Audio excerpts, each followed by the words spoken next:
Fala aí, pessoal, vamos aqui, né, para essa segunda parte da nossa resenha aqui do livro de Levítico.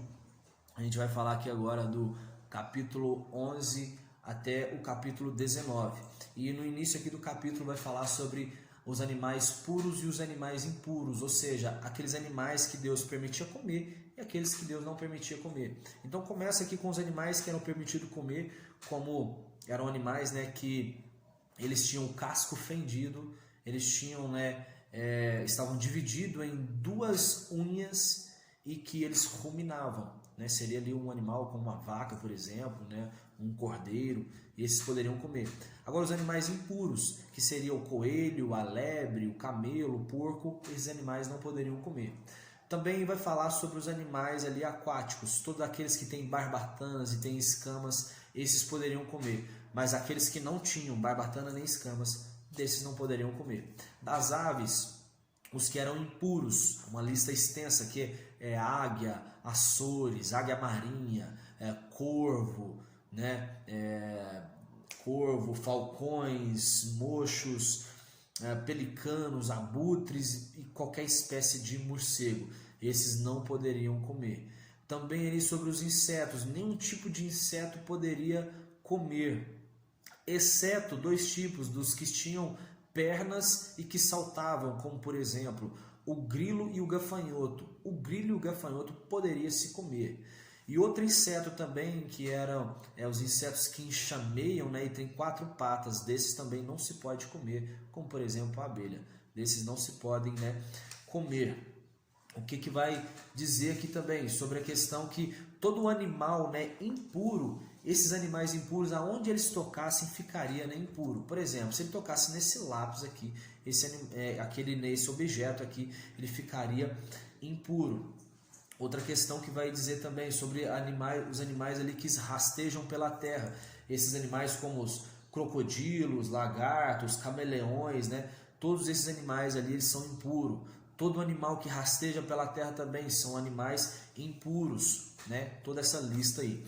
Outra questão que Deus vai dizer é sobre a purificação após o parto. A mulher, quando ela tem uma criança, 7 dias ela fica impuro. No 8º dia, circuncida o bebê. E depois ela tem que ficar mais 30 dias para se purificar. Depois desses 30 dias, ela ainda fica mais 66 dias para poder purificar do seu sangue. E após isso, ela vem e apresenta uma oferta, né, ao sacerdote, e assim ela vai estar purificada. Outra coisa, o sacerdote ela tinha ali uma função, além de oferecer sacrifícios pelo pecado do povo, ele também ali agia como uma espécie de médico, porque as pessoas chegavam com uma queimadura ou com uma certa mancha, e essas pessoas elas, né, eram atendidas ali pelo sacerdote, e ele ia dizer se essa mancha era uma mancha que você precisava ficar isolado para se recuperar, se era lepra ou não, né? Se essa queimadura era uma queimadura de 1º, 2º grau e tudo mais, enfim. E tinha todos os rituais ali de purificação. Então o sacerdote ele tinha, né, muitas funções e ele era muito importante ali no meio do povo. Sobre a questão ali da lepra, né? A lepra, quando a pessoa ela contraía, né, a lepra, então ela tinha que rasgar ali as suas vestes, né? Rasgar suas roupas, ela tinha que ficar com seu cabelo despenteado, ela colocava um pano, né, da sua boca para baixo e saía gritando nas ruas impuro, impuro, impuro. Então, né, ela tinha todo esse ritual, era algo assim, vamos dizer, bem humilhante mesmo, né, mas era uma doença muito contagiosa, porque a lepra, se ela encostasse em qualquer tipo, né, de objeto, esses objetos eles ficavam impuros também. Então assim, era algo, né, bastante ali delicado mesmo. Então tinha que ter bastante cuidado. Uma pessoa que para ela ser purificada ali da lepra, o que acontecia? Ela era levada para fora do arraial junto com o sacerdote. Então ali ele fazia um sacrifício por ela e depois ela ficava um tempo de isolamento. Quando ela recebesse assim, né, a autorização, dizendo, olha, você já está assim, você já está quase bom, então você já poderia voltar para o acampamento, mas ainda não ficava lá dentro do acampamento, você tinha que ficar 7 dias, né, fora do arraial, e no sétimo dia você vinha, raspava, né, as suas sobrancelha, o cabelo aí da sua cabeça, barba e todos os seus pelos do corpo. E no 8º dia você oferecia, né, um cordeiro, uma cordeira, 3 jarros, né, de flor de farinha com óleo, e faria o mesmo ritual ali que o grande sacerdote, né, ele fazia, que era você passar o sangue ali pela ponta da orelha direita, pela ponta do polegar direito e pela ponta do seu dedão do pé, do polegar, né, do pé direito. E aí sim ele estava purificado. Essa pessoa agora estava, né, totalmente livre da sua lepra. A gente falou sobre a questão dos mofos, né, que... não falou não. É que agora Deus vai dar uma lei, né, falar sobre especificamente quando eles entrarem em Canaã. Então ele vai falar de uma coisa curiosa aqui, que quando entrares em Canaã e o Senhor ferir de lepra uma casa, que se isole esta casa e as pessoas. E aí depois o sacerdote vai vir depois de 7 dias examinar, né, se aquelas enfermidades desenvolveu na parede. Se tiver desenvolvido, você vai pegar e vir raspar, né, aquela parede e jogar num local impuro. Agora não me pergunte como é que essa lepra foi parar numa parede, né? Eu não encontrei nenhum estudo sobre isso. Se você souber, deixa aí nos comentários. Beleza? Sobre a questão, né, das impurezas também.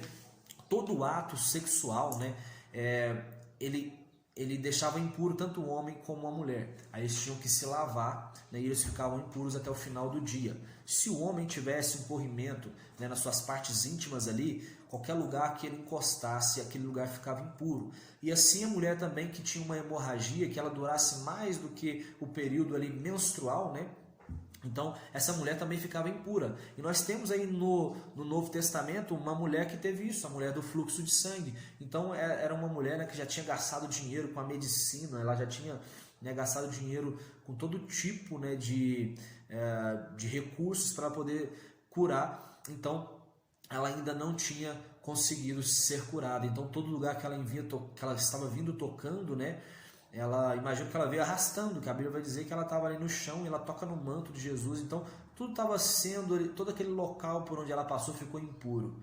Mas, quando ela toca em Jesus, Jesus vai dizer assim: olha, de mim não teve impureza, mas saiu virtude de mim para aquela mulher. Então, aquela mulher foi curada. Então, Jesus, né, ele é a salvação, sabe? Eles passavam por todo um ritual por isso. Antes precisava de todo um ritual, mas hoje o que nós precisamos é ter Jesus. Hoje nós temos Jesus também passando em nossas casas todos os dias e nós podemos ser purificados. Amém? Vai falar aqui também sobre a questão do Yom Kippur, que é o grande dia do perdão, né? Então, Deus disse para Moisés, né, que não era a qualquer momento que Arão ele poderia ali entrar no lugar santíssimo, né? Deus iria aparecer numa nuvem ali de cima ali do propiciatório. Então, assim, olha, a presença de Deus estava ali. Então, o sacerdote ele tinha que estar totalmente, né, purificado.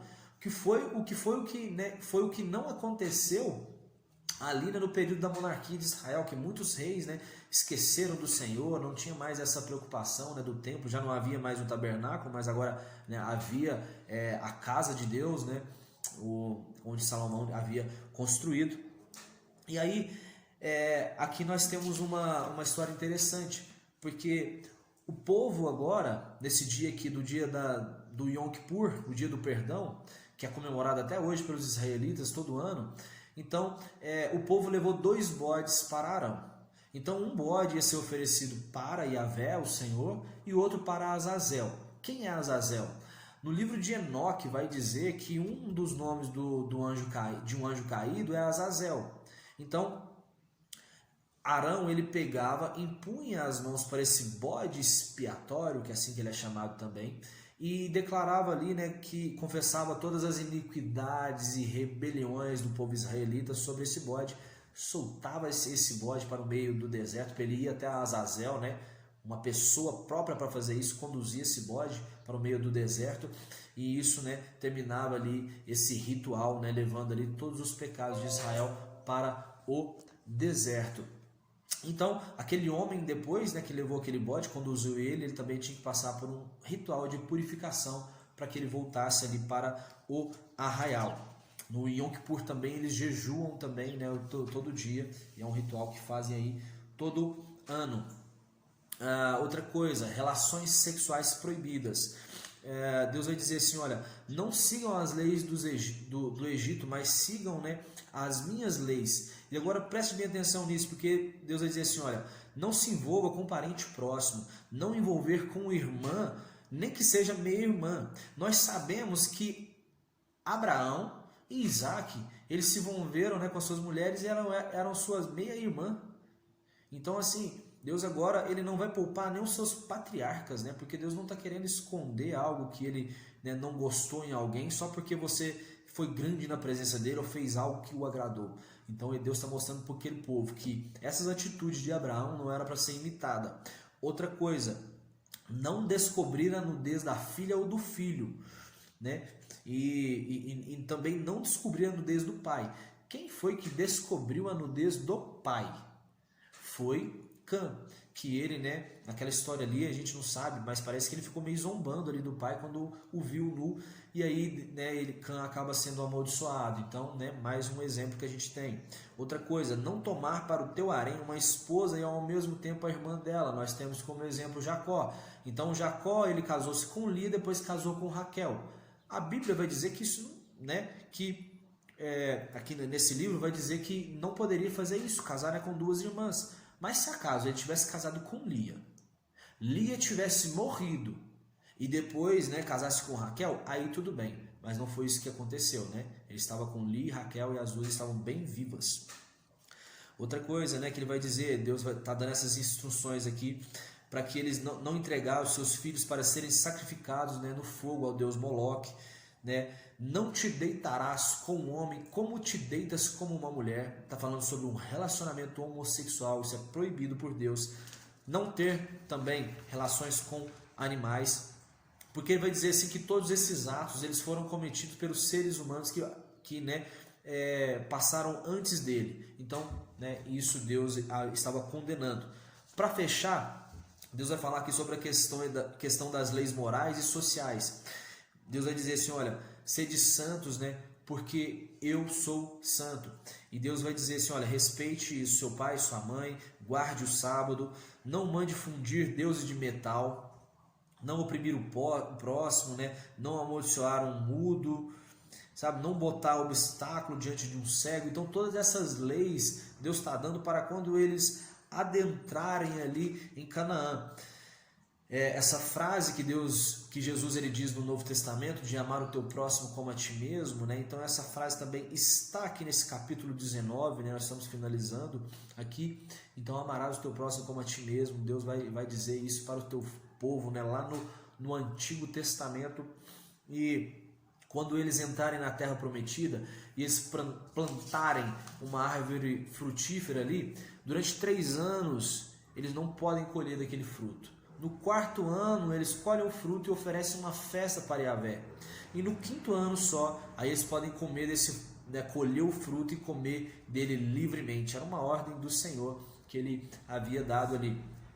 Outra coisa, para que eles também não cortassem, né, os cabelos dos lados e nem aparar a ponta das barbas. Então, por isso que o judeu tem aquela barba, né, grandona aqui, porque essa era uma ordem também, né, que Deus havia dado aqui em Levítico.